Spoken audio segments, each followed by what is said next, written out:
qui est au terme de son mandat. On le voit, l'objectif, c'est d'améliorer l'accès des communautés pauvres aux infrastructures socio-économiques de base. 5 ans après l'agenda de ce projet, qu'est-ce qu'on retient? Quel impact réel sur les conditions de vie des populations? Voyons cela dans ce dossier de la rédaction, dossier signé Medina Bachar. Les activités menées dans le cadre du projet de développement communautaire PDC au Togo durant 5 ans laissent entrevoir des réalisations qui, aujourd'hui, améliorent les conditions de vie des populations rurales.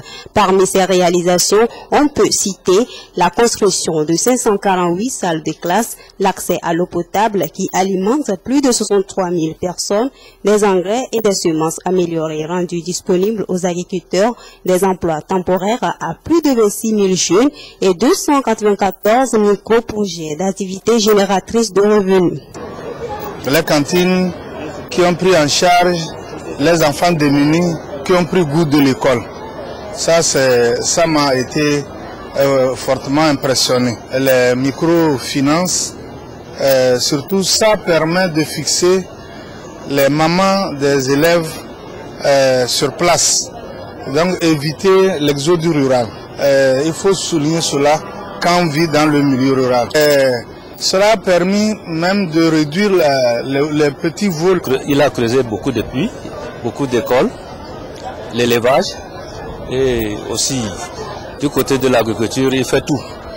Il aide les paysans avec de l'engrais et tout le monde est content de la Gaïve dans notre région. Pour venir en aide aux populations vulnérables, les travaux du projet de développement communautaire piloté par le ministère du Développement à la base ont été exécutés par l'Agence d'appui aux initiatives de base. Lorsque les femmes ne doivent plus faire un long parcours pour pouvoir se faire soigner, vous voyez le bénéfice, l'impact sur le village. Lorsque des groupes de femmes surtout obtiennent des fonds pour pouvoir faire des activités génératives de revenus et augmenter des revenus pour la famille, arriver à subvenir aux petits besoins de la famille, cela fait un impact notable sur les communautés à la base. Il revient donc aux bénéficiaires d'assurer une gestion saine et pérenne. Autre sujet évoqué maintenant, le trafic illicite d'ivoire. Une impressionnante quantité, souvenez-vous, avait été saisie la semaine dernière au port autonome de Lomé. Et c'est donc dire que la pratique est réelle, c'est une menace pour les animaux, donc pour l'environnement. Les pouvoirs publics prennent le problème à bras-le-corps. Un comité interministériel s'est réuni ce jeudi sur la question. Les précisions, Éric Janipo, Marie Cotier. 1000 éléphants ont été tués en Afrique de novembre 2013 à janvier 2014. Triste constat dû aux vagues de tueries que subissent ces espèces de la faune. Un phénomène encouragé par les réseaux de trafiquants d'ivoire qui s'en servent à des fins commerciales. Pour freiner le mal, le ministère de l'Environnement et des Ressources forestières, en partenariat avec d'autres départements ministériels du Togo, réfléchit à de nouvelles méthodes préventives. Sensibiliser par exemple la population sur la nécessité de sauvegarder ces animaux.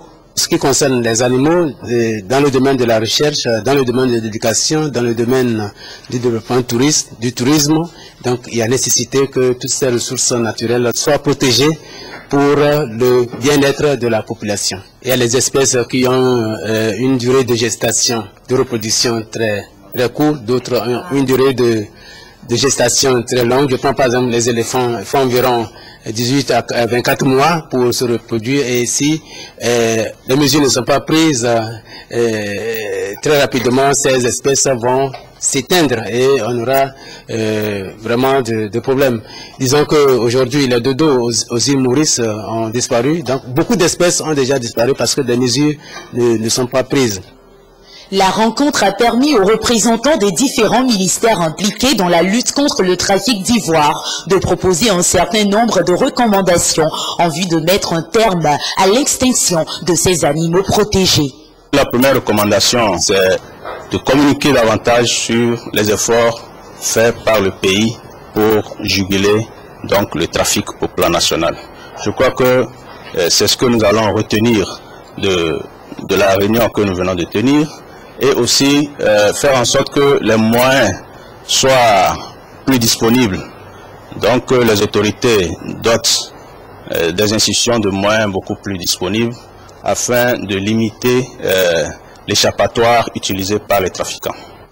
Outre l'ivoire, le trafic des têtes de lion, des peaux de léopard et de panthère est considéré comme illicite et puni par la loi. Et justement, le trafic illicite d'ivoire fait partie du grand banditisme combattu à grands frais aujourd'hui au large des côtes togolaises. La Marine nationale se donne les moyens. Illustration avec cet exercice, l'opération Gringo précisément. Eh bien, Balo, vous êtes à bord de Plastron Lomé. C'est ce navire en détresse dans les eaux togolaises.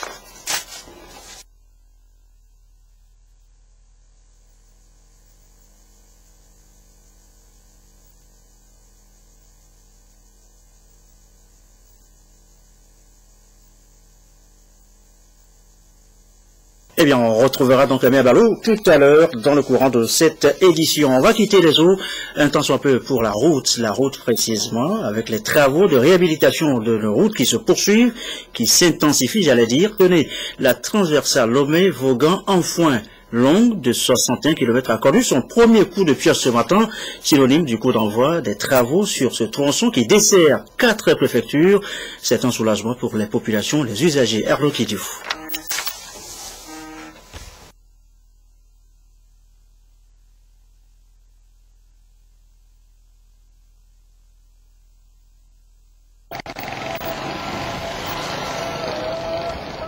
La transversale numéro 34, Lomé-Vaughan-Enfoin, longue de 61 km, sera réhabilitée d'ici 18 mois. Le ministre des Travaux publics et des Transports a donné le coup d'envoi des travaux à Akumapé. Tout est donc fin prêt pour le démarrage effectif des travaux. C'est une route longue de 61 km qui quitte le collège Saint-Joseph pour aboutir au carrefour Enfoin-Tabligo. Et nous allons incessamment lancer les travaux avec cette cérémonie. Et les travaux vont consister essentiellement à assainir les zones d'agglomération et effectuer des travaux de terrassement généraux et de revêtement sur l'ensemble du tronçon. Nous en avons pour 18 mois. Et d'ici là, nous prenons toutes les dispositions pour que le chantier soit livré dans le temps. La révolution routière entamée par le gouvernement se poursuit en 2014 en vue d'éliminer les goulots d'étranglement. La route Lomé-Vaughan-Enfoin est très stratégique. Elle dessert 4 préfectures, à savoir les préfectures du Golfe, Zio, Vaud et Bamono. Sa réhabilitation permettra donc de redynamiser les activités commerciales dans la région. Cette route dessert par la zone d'Aoto où on exploite le phosphate aujourd'hui, et la préfecture de Vaud est une grande préfecture de production. Vous connaissez d'ailleurs le marché d'Enfoin, l'un des plus grands marchés du Togo. Sur le plan économique, donc, cette route représente une importance capitale pour le gouvernement. Et pour la population, non seulement ça va faciliter la fluidité du trafic, qui est assez important quand même dans la zone. Durant toute la période des travaux, c'est plus de 350 jeunes qui seront employés ici. C'est tout un ensemble d'atouts qui sont attendus dans le cadre de la réhabilitation de ces travaux. La reconstruction de cette route va coûter plus de 23 milliards de francs CFA. Le financement est assuré par l'État togolais avec l'accompagnement de la Banque ouest-africaine de développement BOAD.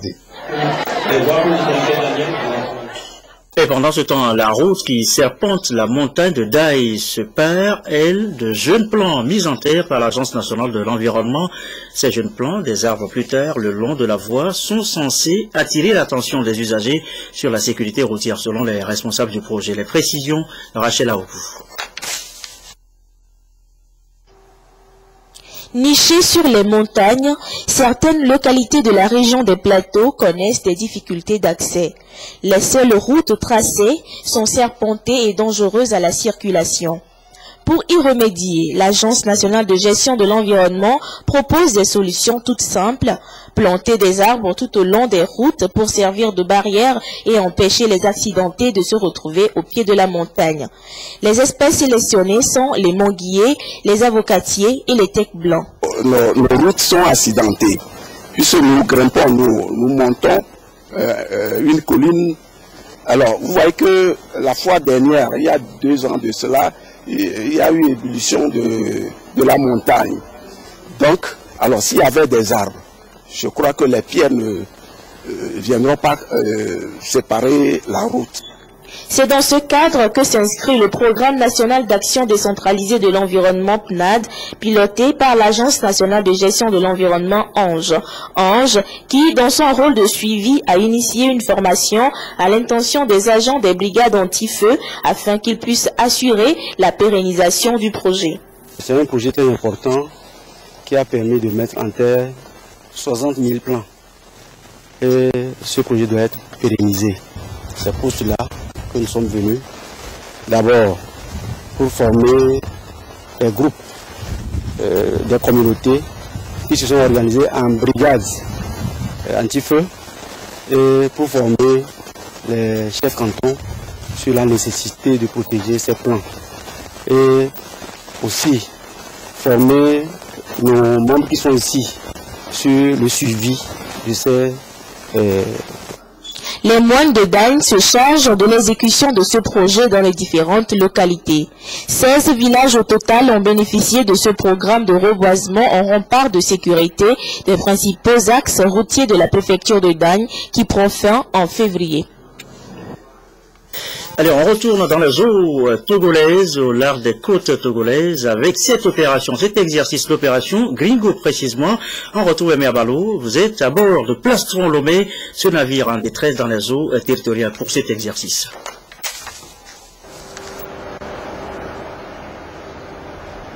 Le Plastron Lomé navigue aisément dans les eaux territoriales du Togo, puis soudain, un sinistre est déclaré à bord, une voie d'eau.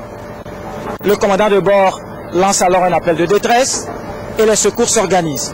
M'aider, voie d'eau à la machine pour TK 1167. Position, votre position. Je suis dans le sud de la voie d'atterrissage du port autonome de Lomé. Les sauveteurs découvrent alors un équipage désemparé, des morts, des blessés et une femme enceinte.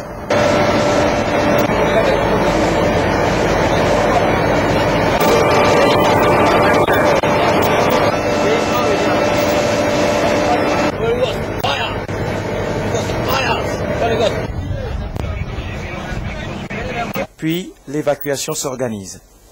Cette simulation d'une crise en haute mer a été coordonnée depuis la base marine par la hiérarchie militaire en collaboration avec les membres du gouvernement.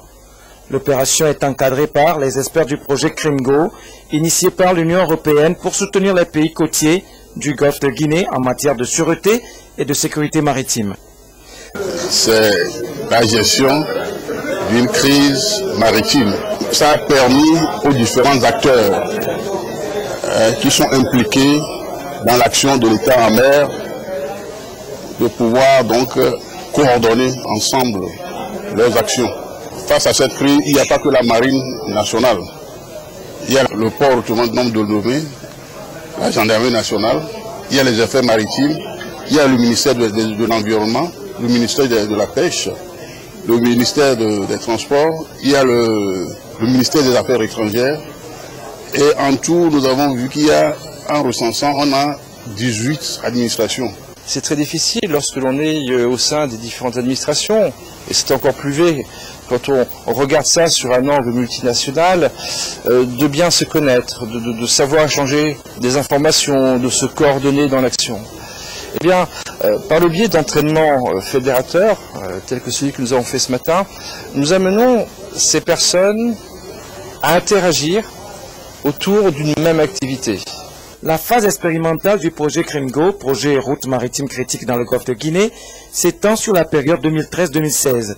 Elle couvre 8 pays côtiers dont le Togo qui mise sur la sécurisation de son réseau maritime pour promouvoir son essor économique. Et voilà, ce communiqué maintenant pour poursuivre. Le 27 janvier 2014, une épizootie de fièvre charbonneuse est apparue dans le canton de Nataré, préfecture de Pendjal, région des Savanes. Des prélèvements d'organes effectués sur les animaux morts et analysés au centre hospitalier régional de Dapaon ont confirmé la présence de la maladie. Cette maladie est une zoonose qui peut se transmettre de l'animal à l'homme. Elle est provoquée par une bactérie appelée bacille charbonneux. Les symptômes de la maladie sont des signes respiratoires de type asphyxique, des troubles cardiaques et des lésions hémorragiques. La fièvre charbonneuse est mortelle pour les mammifères, y compris l'homme. Les hommes se contaminent en manipulant ou en consommant la viande des animaux atteints. À ce jour, une équipe régionale composée de vétérinaires et de médecins a été dépêchée sur les lieux et procède à des investigations pour mieux cerner l'infection. Le ministre de la Santé et le ministre de l'Agriculture, de l'Élevage et de la Pêche saisissent une fois encore l'occasion pour demander à toute la population des savanes et particulièrement à celle de la localité concernée de s'abstenir de consommer de la viande issue d'animaux morts ou présentant les signes décrits. Il rassure la population et l'informe que des dispositions idoines sont prises pour maîtriser l'épizootie, notamment l'interdiction de mouvement des animaux sensibles, l'interdiction de déplacer les carcasses des animaux abattus de Nataré, le traitement des animaux malades, la vaccination des animaux sensibles. Ils appellent toute la population à la vigilance, au respect scrupuleux des mesures sanitaires et à l'observation des règles élémentaires d'hygiène. Le ministre de la Santé, le ministre de l'Agriculture, de l'Élevage et de la Pêche invitent enfin la population à saisir les services vétérinaires les plus proches de la localité de tout cas de mort suspecte de bovins. Il est 20h22. Un mot de l'actualité à l'étranger. Le 22e sommet de l'Union africaine s'est ouvert ce jeudi à Addis Abeba en Éthiopie. Les crises en République centrafricaine et au Soudan, au Sud-Soudan, sont au cœur des débats que dirige, et ce pour 2 jours, le chef de l'État mauritanien, Mohamed Ould Abdelaziz, est le nouveau président en exercice de l'organisation panafricaine. Il succède au Premier ministre éthiopien. Il promet de travailler pour que l'Afrique prenne sa juste place dans le monde. Cela dit, retour chez nous avec cet événement. C'en est un, cette certification, pas n'importe laquelle, la certification ISO 9001 version 2008 décernée ce jeudi à Togo Cellulaire. Ça veut dire tout simplement que Togo Cellulaire, c'est la qualité. Reportage Antoine Romovovo. Togocell officiellement certifié ISO 9001 version 2008. Une reconnaissance de l'Organisation internationale de normalisation eu égard aux multiples services de qualité offerts par la première société d'État de la téléphonie mobile au Togo. Le cabinet d'audit de certification allemand, au nom de TÜV, on l'a sollicité pour nous accompagner, pour regarder, venir voir au sein de Togo Cellulaire ce qui se passe. Est-ce que les procédures que nous avons mis en place, est-ce que nous sommes prêts à donner, disons, un bon service à notre clientèle? Togocell certifié ISO 9001 version 2008, c'est bien, mais les défis sont encore énormes. Vous et nous, ensemble, nous allons pouvoir juger de la qualité que Togo Cellulaire va nous apporter. Et en jugeant de cette qualité et de l'amélioration de cette qualité, nous saurons que la norme ISO 9001 qu'ils ont reçue est légitime. Depuis 16 ans, Togo Cellulaire offre des services à la pointe de l'innovation et de la technologie. Le réseau Togocell reste à ce jour le plus étendu par sa couverture. Cette certification ISO 9001 version 2008 vient confirmer le leadership et le management de qualité dans lesquels Togocell s'est vivement engagé. Je suis que vraiment je travaille. Donc, je remercie encore le deuxième mouvement. Les sports maintenant, et c'est avec Claude Amand. Claude, bonsoir. Bonsoir. Allez, on va aller avec Ange de Motien et AS Douanes qui défendront les couleurs nationales dans une semaine. En Champions League et en Coupe de la CAF, la ministre des Sports est allée motiver ses troupes. Mardi, la ministre des Sports et des Loisirs est allée transmettre le message du gouvernement et du peuple togolais aux 2 équipes qui défendront les couleurs nationales à ces 2 échéances continentales, comme l'a constaté Lamine Konaté. Que ce soit au stade municipal de Lomé, le camp de base de l'AS Douane, ou au stade de Kégué chez les Anges de Notier, le message de la ministre Angèle Amouzou-Diaké des Sports et des Loisirs a été le même. Je vous ai vu à l'œuvre, ça peut vous donner la force et prier avec vous pour que la victoire soit à nous. Je suis venu vous apporter le soutien du gouvernement, vous transmettre la force. N'oubliez pas que vous devez revenir avec quelque chose au pays. Cette présence des autorités sportives togolaises auprès de ces deux clubs engagés en compétition africaine n'est qu'une source de motivation. C'est le témoignage de l'importance que l'autorité accorde à ces échéances sportives. Et nous, ça ne peut que nous renforcer dans notre engagement à mieux faire que les années précédentes. C'est une première d'abord pour les Anges et ça remonte déjà le moral des enfants. Ça permet beaucoup de courage et beaucoup d'efforts au sein du groupe, tout en vous promettant un résultat fiable. C'est ce résultat positif que les Anges de Notier iront chercher le 8 février au Nigeria face à Enyimba en match aller des préliminaires de la Ligue africaine des champions. Idem pour la AS Douane qui reçoit le 9 février le club industriel de la Guinée-Conakry pour le compte du match aller de la Coupe CAF. Direction maintenant, Claude, le terrain du lycée de Tokoin Nord-Est qui a servi de cadre à la finale du tournoi d'intégration scolaire des handicapés. Gerson, c'est le lycée de Bénédit qui a été sacré champion du tournoi en venant à bout de son homologue de connaissance plus par 3-1. Martin Sandani pour des précisions.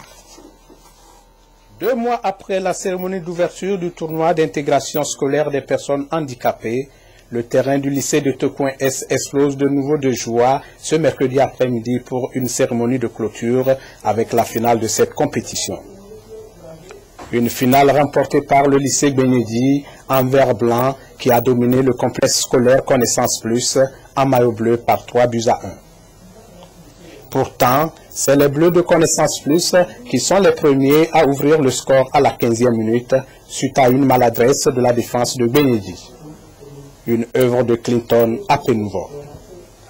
Piqué au vif, le lycée Bénédit riposte, mais ses offensives successives seront stériles. Les Verts Blancs continuent par assiéger le camp des Bleus et obtiennent l'égalisation grâce à ce superbe retourné de Soyoun Kossi à la 29e minute. La deuxième phase de jeu devait être fatale pour Connaissance Plus qui encaisse 2 autres buts. Un but de Soyoun Kossi à la 60e minute qui signe son doublé et un autre de Koupogbe David à la 75e minute. C'est ma chance aujourd'hui. Je l'avais dit, on avait rencontré l'équipe là. Ça fait la 3e fois, elle nous a battus au tir au but. Dans le match de poule cette année, elle nous a battus encore 2-1. Et j'ai pris la victoire, je suis très fier, très content.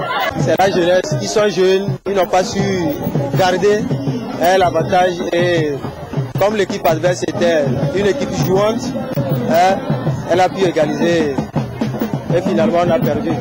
Les organisateurs se disent satisfaits du bon déroulement de cette compétition.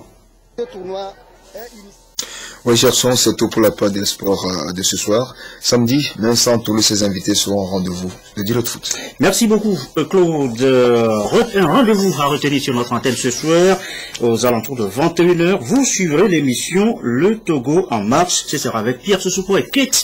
Nous, pour fin de cette édition, on retiendra ce coup de pioche qui donne le coup d'envoi des travaux de réhabilitation sur la route Lomé-Vaughan-en-Foin, longue de 61 km. La transversale de ces 4 préfectures, Golfe, Zio, Vaud, Bamono, un véritable soulagement donc pour les populations. Merci à vous qui nous suivez ce soir à Genève, en Suisse, sur la télévision togolaise et comme d'habitude, toujours fidèlement, excellente fin de soirée chez vous.